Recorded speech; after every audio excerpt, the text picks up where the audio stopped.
السلام عليكم ورحمة الله وبركاته. إن الحمد لله نحمده ونستعينه ونستغفره ونعوذ بالله من شرور أنفسنا ومن سيئات أعمالنا، من يهده الله فلا مضل له ومن يضلل فلا هادي له، وأشهد أن لا إله إلا الله وحده لا شريك له، وأشهد أن محمدا عبده ورسوله. أما بعد، فإن أحسن الكلام كلام الله، وخير الهدي هدي محمد صلى الله عليه وسلم، وإن شر الأمور محدثاتها، وكل محدثة بدعة، وكل بدعة ضلالة، وكل ضلالة في النار. So my lecture today is the distinguishing foundations or principles of the Salafi Da'wah. And I want to mention 5 principles which are mentioned or which are taken from the writings and the speech of Sheikh Rabi' ibn Hadi Hafidhahullah Ta'ala. As you know, the Sheikh has a distinguished role in clarifying the methodology of the prophets in calling to Allah, the methodology of Ahlus Sunnah in calling to Allah, and out of that, few decades, many decades in being involved in this call and having to deal with the various firaq and the jama'at, then there is in the Shaykh's speech clarification as to what distinguishes the manhaj of Ahlus Sunnah from the other manahij in terms of how they are distinguished and how the fact that they follow the Quran and the Sunnah and the way of the prophets and messengers in calling the ummah to Tawheed, in rectifying the ummah, in unifying the ummah. So these 5 principles I want to go through. They are as follows, inshallah, if we have time to go through all of them. The first of them, from the distinguishing features, is that they hold fast to the methodology of the prophets in calling to Allah. Iltizam manhaj al-anbiya fi ad-da'wati ila Allah.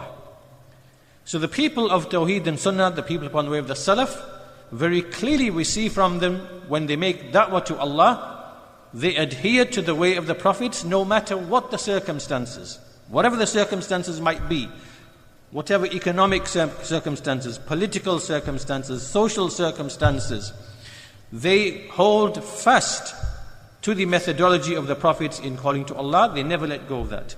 The second of the principles is that they call to the book and the sunnah, and that's what they unite the people upon.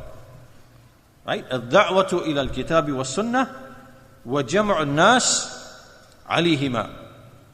So again, when you look at their call, it is distinguished from all of the other da'awat in that they are calling people to the Quran and the Sunnah, to understand it, to comprehend it, to act upon it, and then the unity that they call to is a unity around the Quran and the Sunnah as opposed to other things. The third of their distinguishing foundations and principles is ittiba'u sunnah wal jama'ah, that they call to following the Sunnah and maintaining unity and warning wa tahdhir min ash-shududh wal khilaf wal furqa, and they warn from splitting and dissension and opposition and those things that destroy the unity of the Muslims and of the Sunnah and the Jama'ah. Fourthly, what they are distinguished with is al-amr bil ma'ruf wa nahi anil munkar, that they enjoin the good and they prohibit the evil in the way of the prophets and the messengers and the companions and the salaf. And they are distinguished in that respect, in that when they enjoin the good and prohibit the evil, it includes many of the evils that all the other jama'at and the firq, that they will not enjoin that good, or they will not prohibit that evil. And we shall look at that inshaAllah ta'ala. And the 5th one is ar-raddu ala al-mukhalif, a refutation of the opposer, the one who opposes the truth, no matter who it might be, whether it is from the people of disbelief, whether it is from the people of Islam, from the people of bid'ah, even from Ahlus Sunnah, when there is a mukhalif who opposes the truth, that could be intentional or unintentional, then they do not allow any opposition to take root, and they give advice and they refute in accordance with the status and position of the opposer. So to begin with, I want to bring a quote from the Shaykh, Hafidhahullah Ta'ala.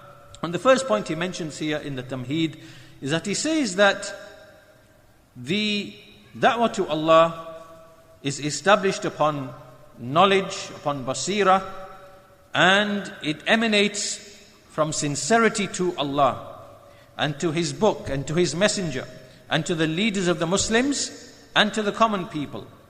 And that this da'wah, whoever is engaged in this da'wah, this is the best of things that anybody can inherit from the prophets and messengers. Meaning to be a caller to Allah. To call with the call of the prophets and messengers, this is the best inheritance that anyone can take. He then goes on to define, what do we mean when we say ad-da'watu ilallah, when we call to Allah? Practically speaking, what does that mean? He brings a definition or an explanation from Shaykhul Islam Ibn Taymiyyah rahimahullah, which essentially means that we call people to what is in the hadith of Jibreel alayhi salam. Because that hadith has explained the entire religion. So the Shaykh goes on to say that ad-da'wa ilallah, calling to Allah, is calling to iman in Allah and in what the messengers came with, and to believe in whatever information or reports they bring to us about the unseen, about paradise, about hellfire, about the hereafter, and so on and so forth. And then to obey them in all of that. And within this call is included the shahadatan, the two testimonies of faith, and likewise establishing the prayer and fasting the month of Ramadan and giving zakah and performing hajj. Right? So it is a call to Islam. Islam and its 5 pillars. Likewise also it is a call to iman, to believe in Allah, to believe in those things which are from the unseen to us in the life of this world, to believe in Allah and to believe in His angels, to believe in His books, His messengers, the last day, and al-qadar, the good and the evil. And likewise to call them to worship Allah as if they see Him, and even though they do not see Him, He certainly sees them, which is al-ihsan. So basically, when we say ad-da'watu ilallah, that we call to Allah, we are calling the people to the 3 levels of Islam, which is Islam and Iman and al-ihsan. And as the Messenger of Allah ﷺ, he said in the hadith of Jibreel, he said, هَذَا جِبْرِيل جَاءَكُمْ يُعَلِّمُكُمْ دِينَكُمْ. This is Jibreel, he came to you to teach you your religion. So this means that the da'wah to Allah is effectively to call the people to what is in the contents of what is in the hadith of Jibreel. And this is from Shaykhul Islam Ibn Taymiyyah rahimahullah. Now the Shaykh goes on to explain that this call that we just mentioned is in fact the call of every single messenger. And this is included in those ayat which you are familiar with. The statement of Allah Azza wa Jal, وَلَقَدْ بَعَثْنَا فِي كُلِّ أُمَّةٍ رَسُولًا أَنِ اعْبُدُوا اللَّهَ وَاجْتَنِبُوا الطَّاغُوتِ. That we have raised in every nation a messenger calling that you should worship Allah and avoid the false deities. This ayah and the other ayah, وَمَا أَرْسَلْنَا مِن قَبْلِكَ مِن رَسُولٍ إِلَّا نُوحِي إِلَيْهِ أَنَّهُ لَا إِلَهَ إِلَّا أَنَا فَاعْبُدُونَ. That indeed we never sent before you any messenger except that we inspired to him that there is none worthy of worship except me, so worship me alone. So in other words, what we explained of the da'wah to Allah, which is the hadith of Jibreel, Islam, Iman, Ihsan, and calling the people to that, this is what every single messenger, what they call to. The Shaykh goes on to explain that whoever follows the prophets and messengers in making this call, then he is included in the statement of Allah Azza wa Jal, وَمَنْ أَحْسَنُ قَوْلًا مِمَّنْ دَعَا إِلَى اللَّهِ وَعَمِلَ صَالِحًا وَقَالَ إِنَّنِي مِنَ الْمُسْلِمِينَ. That who is better than the one who calls to Allah and who does righteous deeds and he says, indeed, I am from among the Muslims.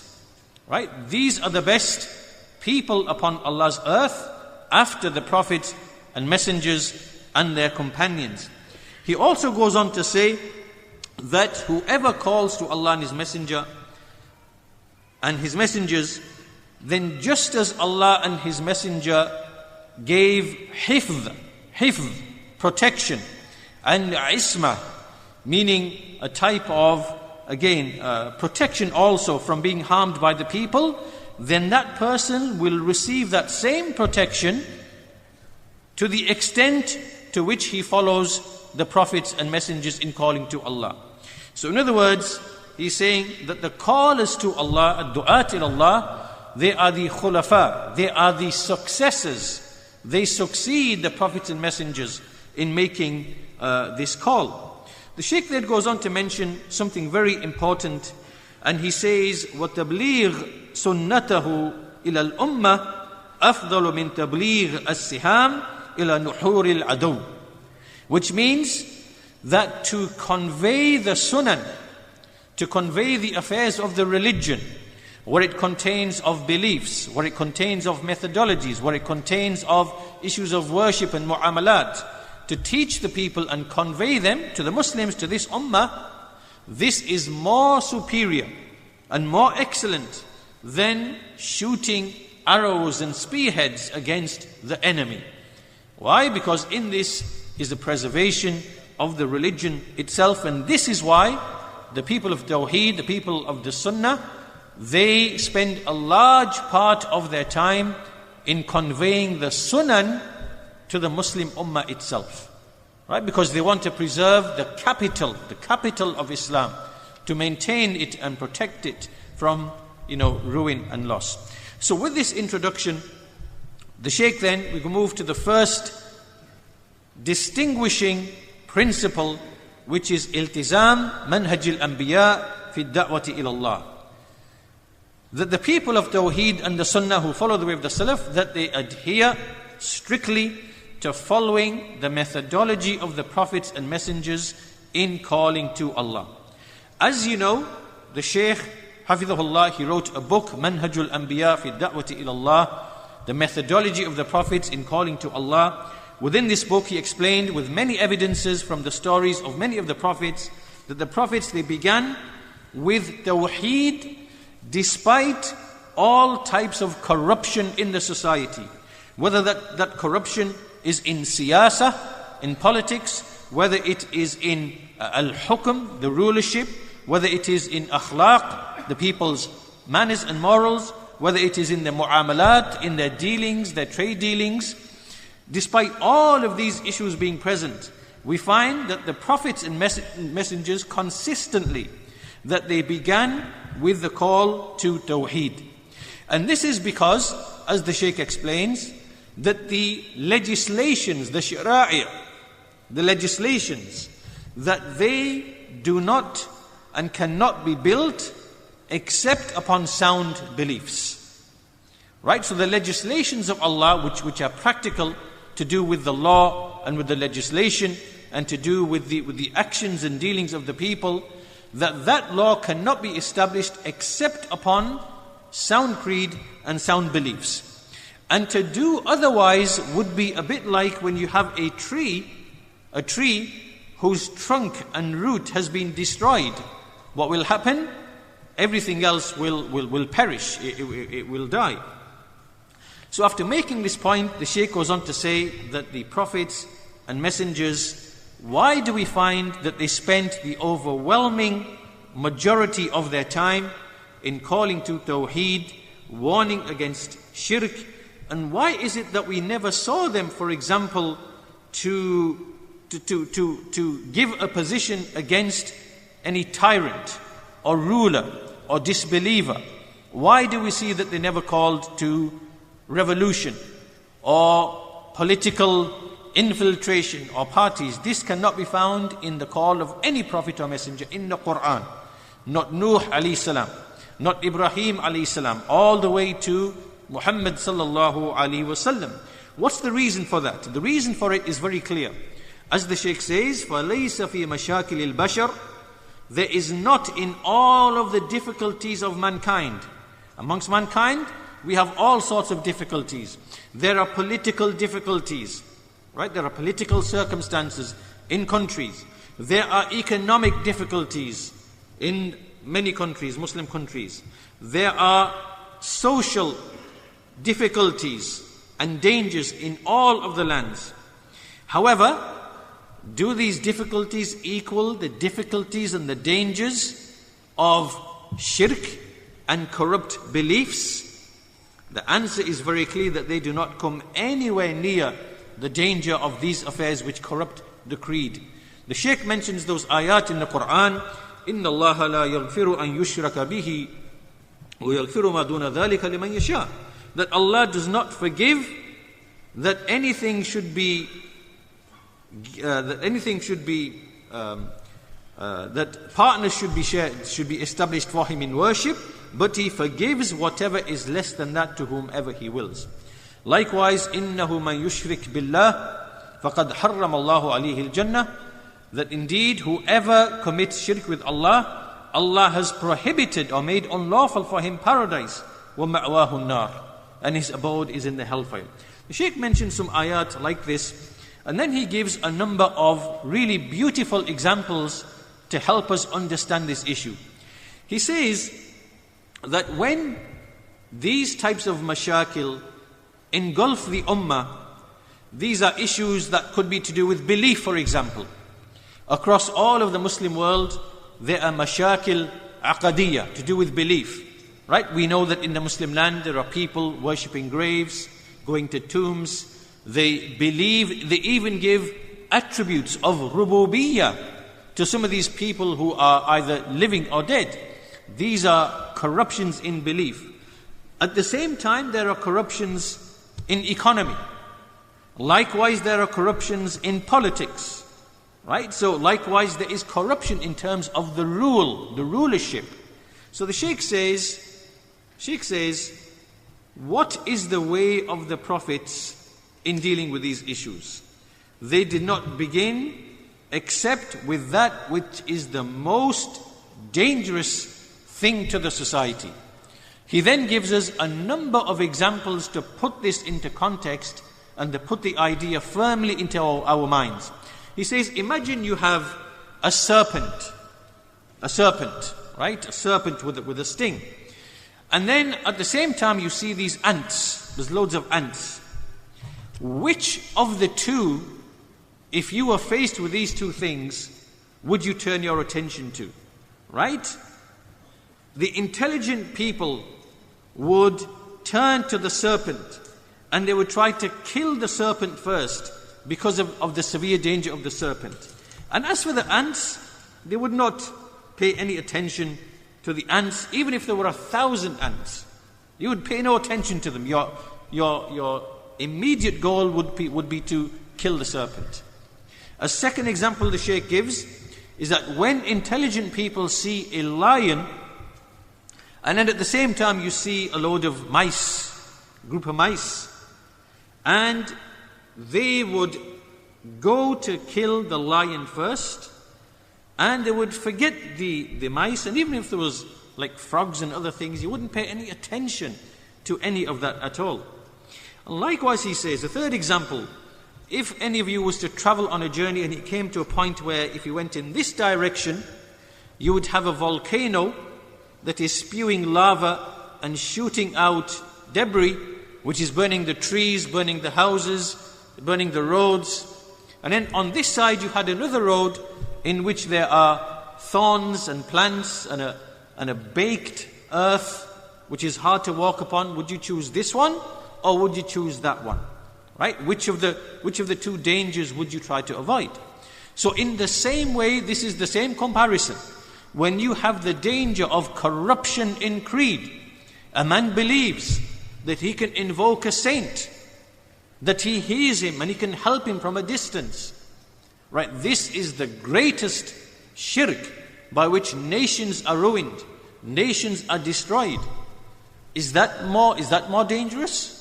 Should that be treated first?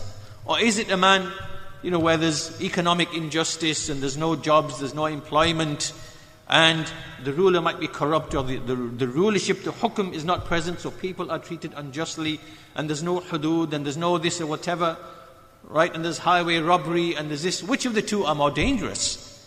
Right? In the scale of the Quran and the Sunnah, in the scale of the prophets and messengers, there is nothing more dangerous than the issue of this tawheed. And there are many, many examples, many evidences from the Quran and the Sunnah to prove this.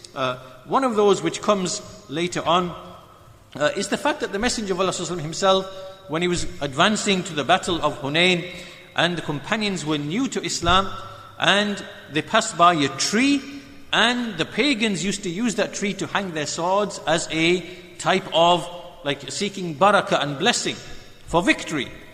And they said, could you make for us like a Dhat Anwat, like they have a Dhat Anwat?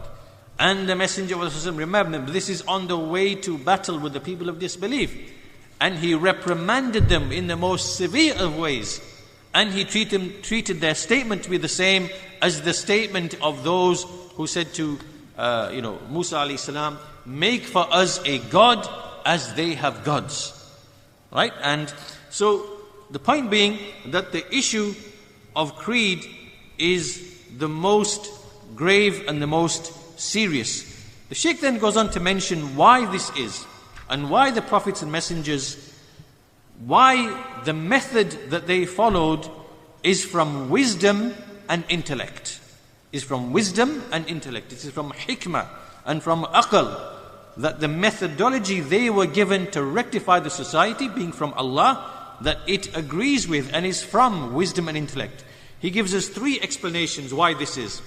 The first of them is that he says, that we just mentioned, that the deviation in creed is thousands of times more dangerous and more harmful to the society than the deviation of any other type that we see in the society, a point that he also already mentioned. The second reason that we see is that in the Quran, when Allah Azza wa Jal speaks about the role of the prophets and messengers, they are given three roles. They are muballighun, they are those who convey, they make tabligh, they convey the message.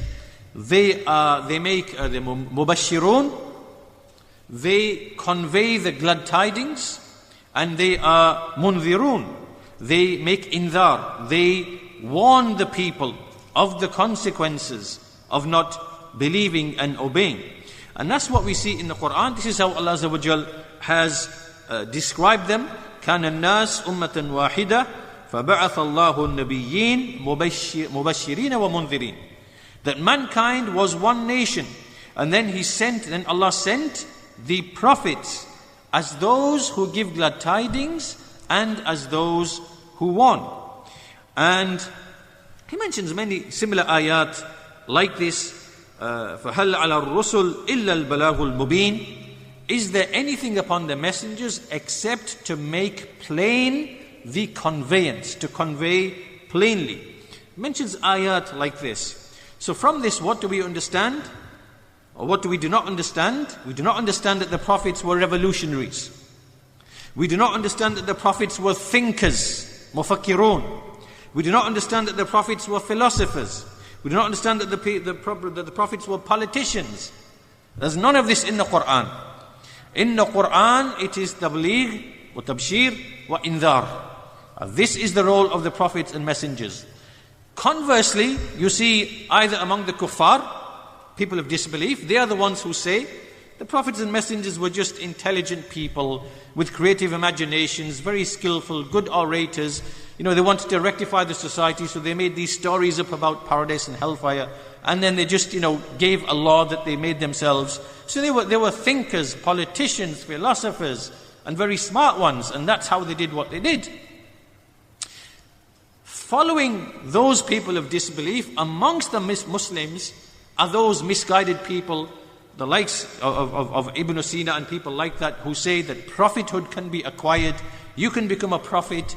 It's simply just a type of philosophy. And there are others, mufakkirun, who think that, rectifying Islam, rectifying the society is to do with fikr and thought. And all of this is misguidance. We do not find this in the Quran. In the Quran, it is conveyance of the revelation, explaining what it is. It is giving glad tidings to those who believe and obey, and warning those who disbelieve and disobey. The third, and this is the most amazing of points that you should pay attention to. He says the third reason why you see that the call of the prophets began with and was centered around the issue of Tawheed and the danger of shirk is because he says that when you look at the call to establish a dawla, to establish a state, to remove one dawla and to put another dawla in its place, this type of arena is one which brings with it all the murkiness of politics. It brings with it all of the aghrad, the desires that exist in men, and the matami', like the things that people pursue, the ambitions that people have, people who seek position, people who seek wealth, people who seek, all of these. And likewise, there's also the grievances that people have, right? So when it comes to the issue of politics and establishing a state and establishing the rule, automatically it draws all of these types of orientations, these desires, these ambitions, these things that people which exist in the hearts. And that's why politics is murky.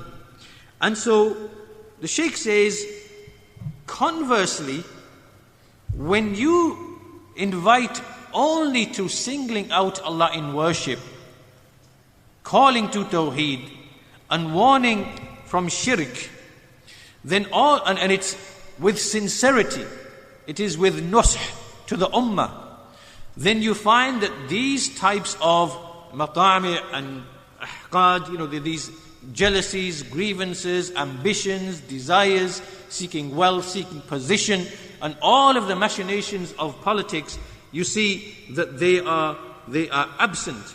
And this is because the nature of Tawheed itself and the nature of obeying Allah with sincerity.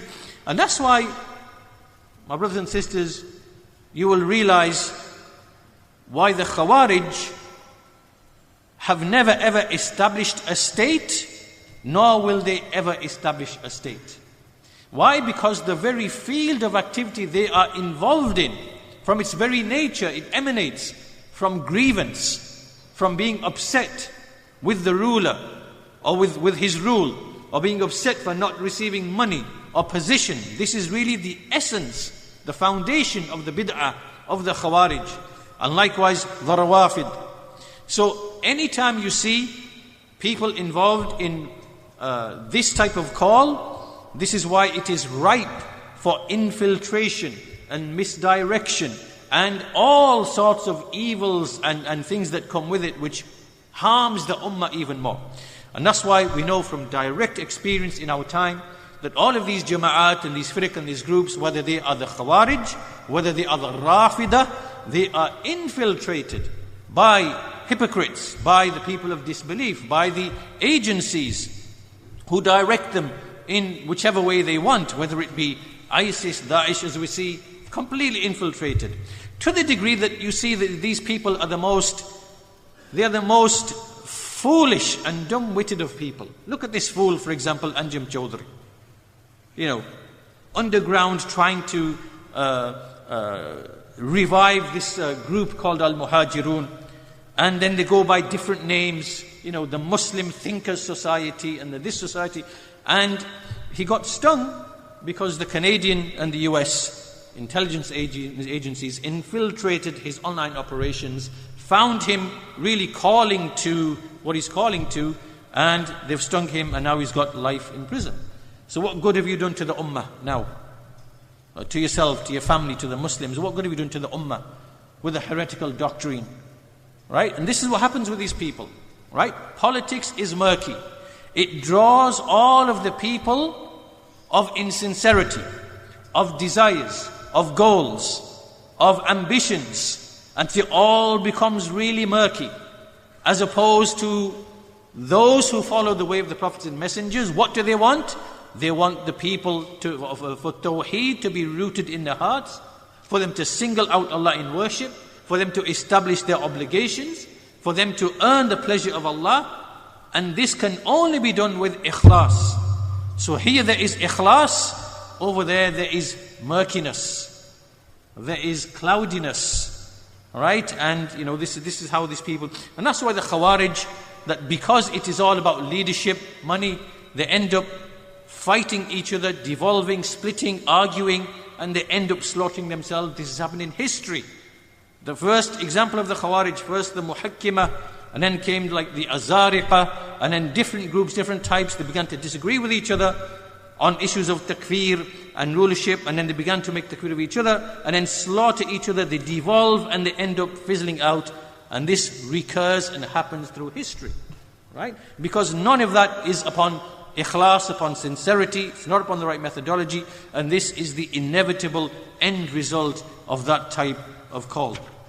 So this first issue then is what distinguishes the people of Tawheed, the people upon the way of the Salaf, from all other calls, that irrespective of what the circumstances might be, whether it is poverty or riches, whether it is economic ascendancy or decline, whatever the politics might be, they do not abandon this methodology for anything, because this is what the prophets and messengers were upon, because this is what brings the aid and the help of Allah. Now, to close off this first asal, this first foundation, the Shaykh, Hafidhahullah, gives again two beautiful examples to show, to put the idea firmly in our minds as to how we should think about this. He says, let's take the prayer for example. Let's take the prayer for example. We know that the Messenger of Allah, he taught us that the prayer, he said, Sallu kama ra'aytumuni usalli, pray as you've seen me pray. And we know that the prayer for example, it begins with a takbir, and then we recite, and then we do the ruku, and then the sujood, and then we do the same in the second rak'ah, and then there's the tashahhud, the first one. There's a certain tartib, right? And the prayer is not accepted except in this way, because Allah Azza wa Jal has revealed it in this manner. Now, if someone came along and he said, if a jama'ah came and said that because we are living in a different time today, in this asr, that what is obligatory is that we begin with the salam first, the taslim first, and we end with the takbir, and that the sujood, we do it before the ruku. So we make sujood first, and then we do the ruku after that. And, then we make the tashahhud, we put it in the place of the Fatiha. And the Fatiha, we put it in the place of the tashahhud. Why? Because we need to make these changes, because the society has changed, and it requires. If someone was to say this, would you, this would be kufr to begin with. But what this person is doing is no different to the one who tries to alter and change the methodology of the prophets in calling to Allah. There is no difference. Why? Because the call to Allah is the way Allah guided the prophets and messengers to rectify their nations, the nation of Nuh alayhi salam, Ibrahim alayhi salam, all the prophets and messengers, they were given a specific methodology with a tartib to follow. Despite all the circumstances being present to deal with politics or economy or the society, they were all present. Despite that, Allah guided and directed the prophets upon a methodology of rectification that is to be followed. That can never ever be abandoned. And to abandon that and to change that and play about with that, as we see the jama'at, this is no different to doing to the prayer what we just mentioned. He also gives a second example, which is that of a hajj. It is in the same way. خُذُوا عَنِّي مَنَاسِكُكُمْ. Take from me, خُذُوا عَنِّي مَنَاسِكُكُمْ. Take from me your rituals of hajj. We know that hajj, that Arafah, for example, there's a certain day on the 9th day, and the certain things that we do on certain days. If someone was to come along and say, as the Shaykh says, the Arafah will be on the 7th, and then the Tawaf al-Ifada will be, on a certain day, and it will be in a certain place, not around the Kaaba. And when someone starts playing around and does all these things, then we know this is actual misguidance. Right? So this is the end of the first foundation that distinguishes the people of Tawheed from, all other calls, all other, firaq and jama'at. The second distinguishing feature or principle of those upon the way of the Salaf is that they call to the book and the Sunnah, and they unite the people upon the book and the Sunnah. Right? So this differs. We don't call to Sufism. We don't start with Sufism. We don't call to Kalam and Falsafa, which is employing the intellect. We don't call to politics and siyasa. The first thing that we call to is for people to understand and act upon the book and the Sunnah, and to unite them upon the book and the Sunnah. It is not some Sufi spirituality. It is not some rational, rational philosophy to liberate the mind, and it is not politics and fiqh. What we unite the people around is al-kitab wa sunnah. The Shaykh goes on to establish, in fact he mentions numerous evidences for all of this. Some of the ayat, وَاعْتَسِمُوا بِحَبْلِ اللَّهِ جَمِيعًا وَلَا تَفَرَّقُوا. Hold all of you to the rope of Allah and do not be divided. وَأَنَّ هَذَا صِرَاطِي مُسْتَقِيمًا فَاتَّبِعُوهُ. And this is my straight path, so follow it, and do not follow other paths lest they divert you from his path. So there are many other ayat, many other evidences also, but this is a proof that we call the people to the kitab and the sunnah and unite them upon that. As for the people of batil, people of falsehood, the Shaykh says that they desire yuridun an yajma'ul ummah ala al-batil. They desire to unite the ummah upon falsehood. We desire to unite upon the Quran and the Sunnah. They desire to unite upon falsehood. And they think that this tajammu', that just to bring bodies together, that this will be sufficient for the ummah. That this will be sufficient to bring it back to nobility and to save it in this life and the next. The Shaykh says this is not the way of rectification. Right? These people who say, that, like you see today, people consider the Rawafid, the Rafida and the extreme Sufi, that we unite with them and we liberate the Ummah. This is a dream. This is not going to happen. The Shaykh says this is not the way of Islah, and the way of Islah is the Kitab of Allah and the Sunnah of the Messenger of Allah sallallahu upon the way of the Salaf. He says in another place, he says that what is correct is that this political ikhwani type of treatment and cure, which has been there for 70 years and which gathers together the Rawafid and the Sufiya and even the Nasara, brings them all together under one umbrella. This will never ever end the mashakil, the problems of the Muslimin. It will only increase them in their severity and their strength. And so he says these people never cease to be distant from the book and the Sunnah and the manhaj of the Salaf and their methodologies, even to the extent that they become callers to the unity of religion. Right? So when you start off with this notion of we just unite everybody, we overlook the differences even if they are fundamental, then you start with the Sufis, the Rawafid, the Ikhwanis, and then to expand further, then all of a sudden the Nasara who are in your country, because in the Muslim lands there are Arab, there are Nasara who are Arab, there are communists who are Arab, there are all sorts of orientations, Ba'athists who are Arab, right? So therefore you end up in a situation that in, for example, Palestine, for example, if you now make the call to be Arab nationalism, or you make it to be, that means now the Nasrani has now entered your ranks. The Nasrani has entered your ranks. Right? And the Shuyu'i has entered your ranks. And when you have these type of people by your side, then that is a sure recipe for defeat and humiliation.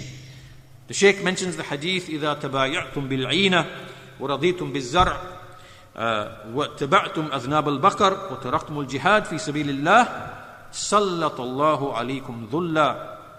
That when you deal in ina transactions and you are satisfied with agriculture and you take hold of the tails of the cows and oxen and you abandon jihad in Allah's path, then Allah will unleash upon you a humiliation. And He will not remove it until you return, حَتَّى تَرْجِعُوا إِلَى دِينِكُمْ, till you return to your religion. What is the deen? It is Tawheed, abandoning shirk. It is Islam and Iman and Ihsan. It is Kitab and Sunnah. This is what we have been told is the means of removal of this humiliation. The Shaykh then, so this really, we'll keep it brief to get through the rest of the principles. The second distinguishing principle is that we call to the Kitab and the Sunnah and we unite the people upon the Kitab and the Sunnah. The third distinguishing principle is that we follow the Sunnah and the Jama'ah and we actively remove and we warn against shudud, khilaf, furqa, which is separation, splitting, differing.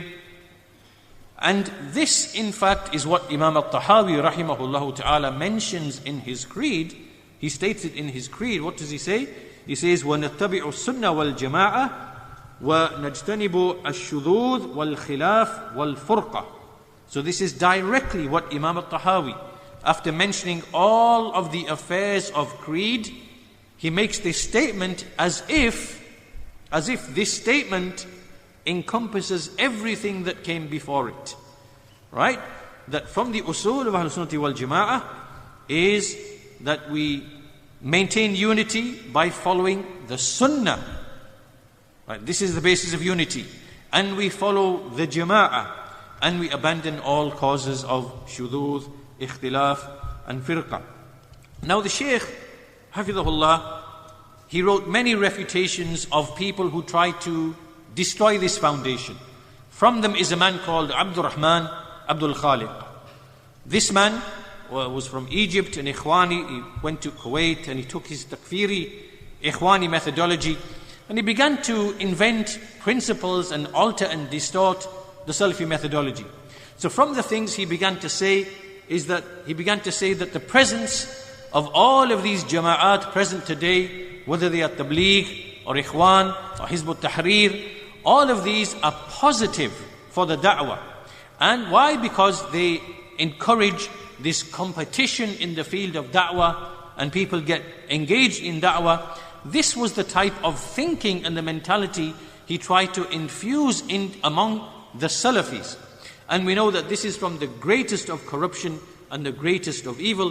Why? Because these groups, in reality, they are simply an extension of the firaq, the actual sect, even if they just take names and labels like, Jama'atul Tabligh and Ikhwan al-Muslimun and Hizb ut-Tahrir and, whatever name they might give. The actual reality is that these are groups of Sufism and Ash'arism and I'tizal, the way of the Mu'tazila and the Jahmiyyah and the way of the Khawarij. Right? They are carrying that poison, but they are just, taking these different names. The Shaykh wrote a great deal in refutation of this, and he established what is correct, which is that we unite upon the Sunnah and the Jama'ah, and we dispel all of the ways and means of splitting and separation. So in this respect, the Shaykh, there's many statements here. I'll just give one or two. He addresses this man, Abdurrahman Abdul Khaliq, who was declared a mubtadi'. And he says to him that if you were to go and read the books of Ibn Taymiyyah and all the scholars, you will never ever find in their writings this methodology that you are claiming, what you are claiming. Their statements are very, very clear that the way to unity and strength is upon the Sunnah and the Jama'ah. And as for what you're claiming, that all of these firaq and jama'at, that they are positive and that they are good for the ummah, And this is totally false. The Shaykh goes on to say that we believe and we hold that it is not permissible for us to have this tafarruq which has happened in this ummah, the ummah splitting into all these sects and groups. Rather, we follow the sunnah and the jama'ah, and the jama'ah of the Muslimin. We do not enter into any ways or means that leads to the splitting and to the erosion of this jama'ah, whether it is behind the ruler or whether it is upon a sound creed, because this is one of the entry points of the people of disbelief to enter turmoil into the Muslim lands, right? They find disgruntled groups, then they start funding them and supporting them, then they foment a revolution, then they destroy whatever stability there might be in that nation so that they can then intervene and then steal the resources, invade, bring another, right? This is what we have examples of this in our time, right? Libya, Syria, Iraq. And the amazing thing is that in all of these three countries, these rulers were actually declared to be disbelievers. Right? The scholars of the Muslims declared these people to be disbelievers. Saddam, Ba'athi. In Syria, what are they? They are Alawis, Nusayris, from the greatest of disbelievers. Gaddafi. Some scholars made takfir of him because of his green book, his socialism, and things that he said about some of the Quran and some acts of worship. Now, in all of these three countries, what do you see? That people are disgruntled and happy about the situation, about the economy, about oppression, right? And it's a bad situation, no doubt. It's a bad situation. But even in these scenarios, what did the people of Tawheed and Sunnah, what do they say? They say, even though he is a disbeliever, let alone a sinful, tyrannical Muslim, we still advise you to have sabr. Because Allah will make a way out, and the reason why you have this tyrannical ruler is because he is just a manifestation of the people, right? He is just a manifestation. He's taking shape and form as the actions of the people.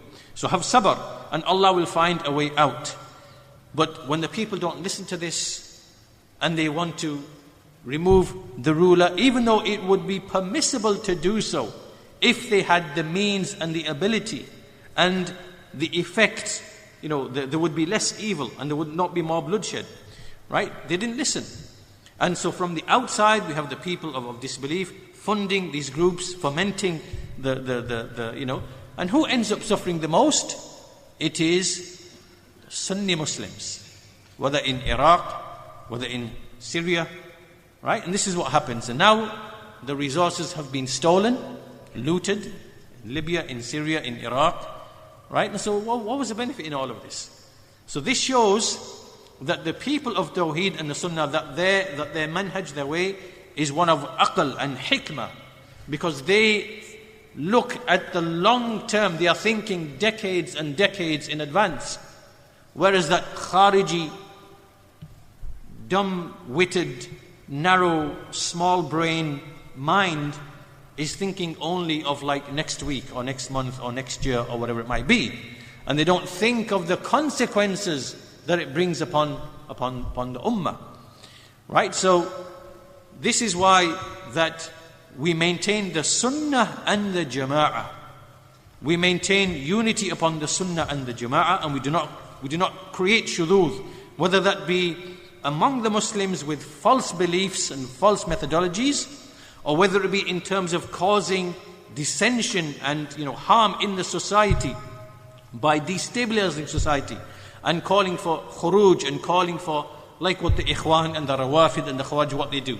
Why? Because this leads to greater harm upon the ummah. The fourth distinguishing feature is al-amr bil ma'ruf wal nahi anil munkar, commanding the good and prohibiting the evil, and likewise an-nush, sincere advice to the Muslims, giving sincerity of advice. All of these are together as one principle. The hadith, man ra'a minkum munkara falyughayyirhu biyadihi. So that hadith the Shaykh mentions, whoever amongst you sees an evil, let him change it with his hand. The Shaykh goes on to say that very sadly, when the Muslims do not implement this foundation, this is when the door opens for atheism, heresy, secularism, nationalism. All of these things start to penetrate the Muslims. The Shaykh is lamenting the fact that the Muslim scholars did not do enough from the beginning.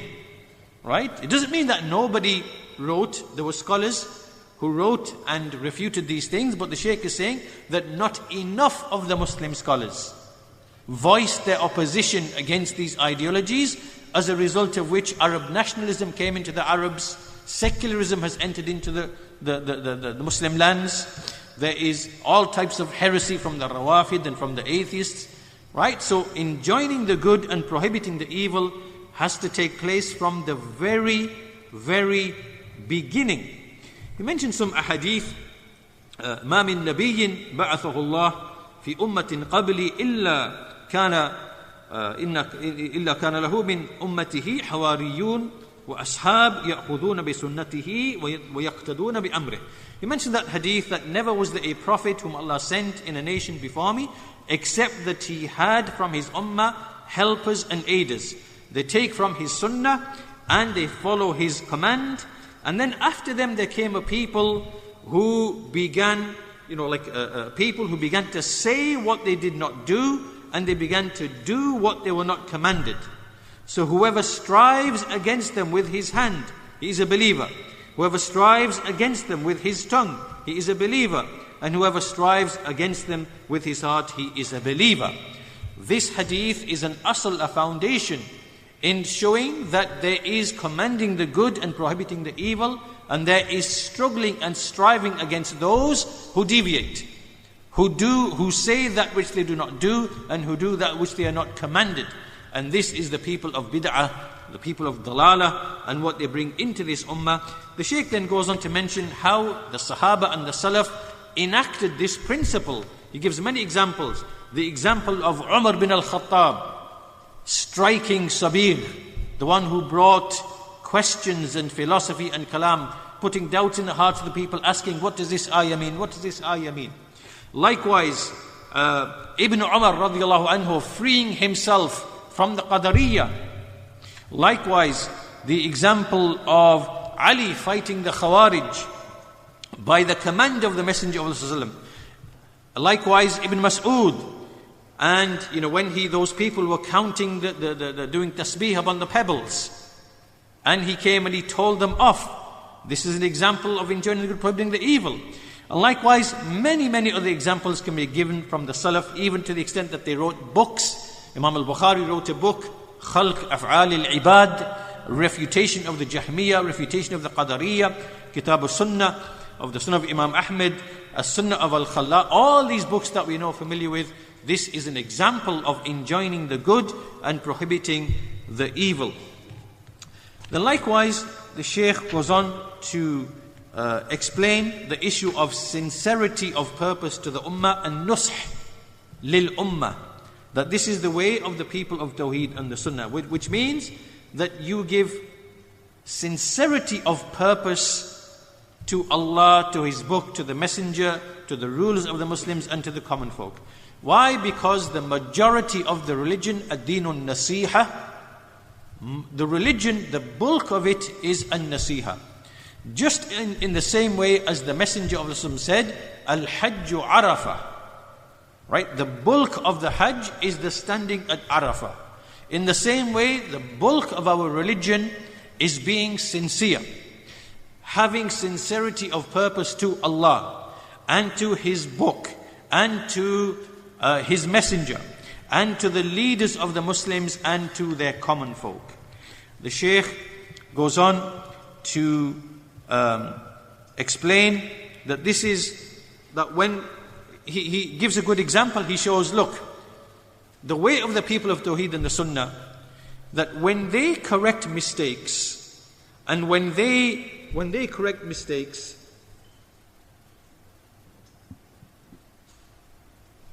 that when they correct mistakes, they do it out of sincere love for the Muslims and to correct them and to protect them in their religion. he makes a comparison between some deviated individuals. He says, for example, when you look at these Haddadis, extremists, mentions a couple of names, Abdul Latif, Bashmil, people like that, they used to attack Shaykh al-Albani rahimahullah ta'ala. And there was a group of people like that, Abdul Latif Bashmil, Mahmoud al-Haddad, people like that. And they would make this big issue about the errors of Shaykh al-Albani rahimahullah ta'ala. And they would correct them and refute them and so on and so forth, and they would spread them amongst the people. And the Shaykh says, Shaykh Rabi is saying that yes, that whatever errors Shaykh Rabi might have had, because there were differences between Shaykh al-Albani and some of the mashayikh in certain issues, like the niqab, for example, and other issues, fiqh issues. However, we find that these refutations coming from these other scholars is from the angle of love and brotherhood and seeking the truth and to look at the evidences. It comes from the angle of love, mahabbah, wanting for your brother what you want for yourself, to follow the sunnah and to find the truth, right? This is very different to these Haddadiyah, who their muntaliq, they're like the place of origin is out of hiqd, it is out of envy, it is out of hatred, it is out of enmity. That's why you are pointing and seeking out mistakes. It is not out of an-nush lil ummah.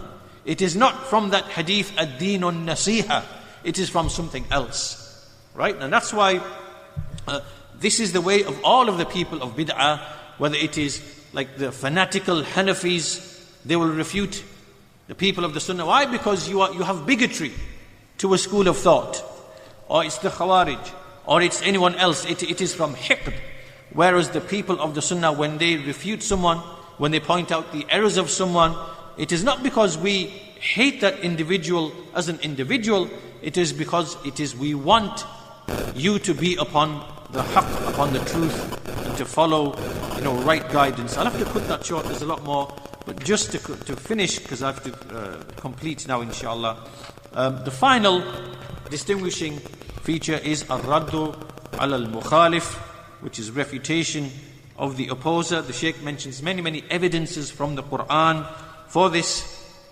وَلَا يَأْتُونَكَ بِمَثَلٍ إِلَّا جِئْنَاكَ بِالْحَقِّ وَأَحْسَنَ تَفْسِيرًا.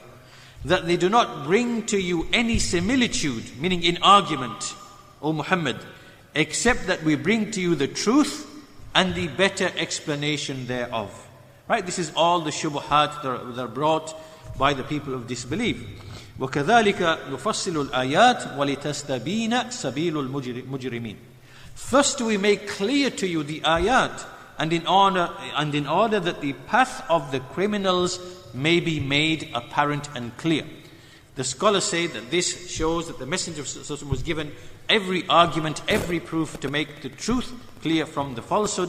So these are some general evidences. The Shaykh goes on to mention other evidences. Even the fact that Hassan bin Thabit would be commanded to ridicule and mock the people of disbelief in poetry, right, to refute their arguments and to belittle them in the form of poetry. He mentions that example as well. All these evidences to show that Islam, the Quran and the Sunnah came with falsifying falsehood and refuting the opposer, no matter who might that be. Now this is a discussion in itself. How do we refute the people of bid'ah? How do we refute a mukhalif from within Ahlus Sunnah? This is a whole issue in and of itself. But I'll stop here because I've come to the end of the time. So the fifth principle is that distinguishes the people of Tawheed and Sunnah is ar-raddu ala al-mukhalif. They refute every mukhalif. And they refute him with knowledge and with justice, with whatever he deserves. And so to close then, we mentioned 5 distinguishing foundations. The first of them, adhering to the methodology of the prophets, no matter what the circumstances, in calling to Tawheed. Number 2, calling to the Quran and the Sunnah. That's what we call people to. And not to a madhab, not to any party, it's to that, and we unite the people upon that. Thirdly, we follow the Sunnah and the Jama'ah. we avoid all the causes of differing and separating, whether it be in beliefs, methodologies, or physically in terms of arousing people and against the authorities and creating dissension therein. Fourthly, commending good, prohibiting evil, and fifthly, refuting the opposer. So with that, we'll conclude our lesson there for today. Walhamdulillahi Rabbil Alameen, wa sallallahu ala nabina Muhammad wa ala alihi wa sahbihi ajma'in.